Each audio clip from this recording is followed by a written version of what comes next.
গুণনীয়ক এবং গুণিতক বলতে আমরা কি বুঝি, চলুন এটা আজকে আমরা একটু জেনে নেই। তো এই টার্মটা আমাদের ম্যাথে অনেক বেশি কাজে লাগে। বিশেষ করে যখন আমরা লসাগু গসাগু নির্ণয় করি, তখন আমাদের এই টার্মটা খুব বেশি কাজে লাগে। তো আমরা সংজ্ঞার মাধ্যমে গুণিতক এবং গুণনীয়কের যে বেসিক কনসেপ্টটা আছে সেটা জেনে নেই।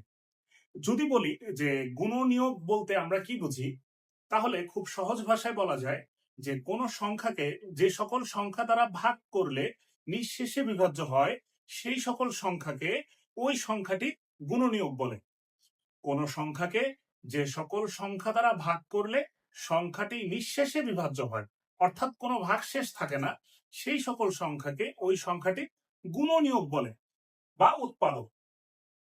এখন আমি যদি বলি যে 10-এর তাইলে গুণনীয়ক কে কে, আচ্ছা আমি এইখানে লিখি যে 10-এর গুণনীয়ক কে। এই কথার অর্থ হচ্ছে যে 10-কে যে সকল সংখ্যা দ্বারা ভাগ করলে কোনো ভাগশেষ থাকবে না, সেই সকল সংখ্যাই হচ্ছে 10-এর গুণনীয়ক। এখন দেখেন 10-এর গুণনীয়ক তাহলে কে কে। 10-কে আমরা 1 দ্বারা ভাগ করলে নিঃশেষে বিভাজ্য হয়, 2 দ্বারা ভাগ করলে নিঃশেষে বিভাজ্য হয়, 5 দ্বারা ভাগ করলে নিঃশেষে বিভাজ্য হয়, আবার 10-কে 10 দ্বারা ভাগ করলে নিঃশেষে বিভাজ্য হয়। সুতরাং আমরা এখানে দেখতে পাচ্ছি যে 10-এর গুণনীয়ক হচ্ছে 4টা, 1, 2, 5 আর 10। তো আশা করি গুণনীয়কের বিষয়টা সবার ক্লিয়ার হয়েছে।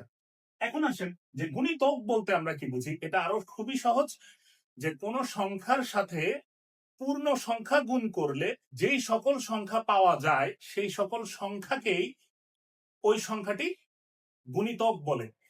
এখন আমি যদি বলি যে 10-এর গুণিতক কি, 10-এর গুণিতক কি, তাহলে আপনি কি বলবেন যে 10-এর সাথে পূর্ণ সংখ্যা গুণ করলে আমরা যেই সংখ্যাগুলো পাবো সেগুলোই হচ্ছে 10-এর গুণিতক।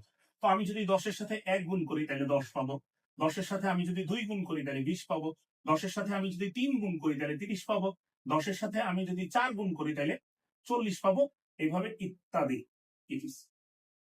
তার মানে এই যে 10, 20, 30, 40, 50, 60, 70, 80 ডট ডট ডট, এগুলো হচ্ছে আমাদের 10-এর কি গুণিতক। তো আশা করি গুণনীয়ক এবং গুণিতকের কনসেপ্টটা সবার ক্লিয়ার হয়ে গেছে। ধন্যবাদ সবাইকে।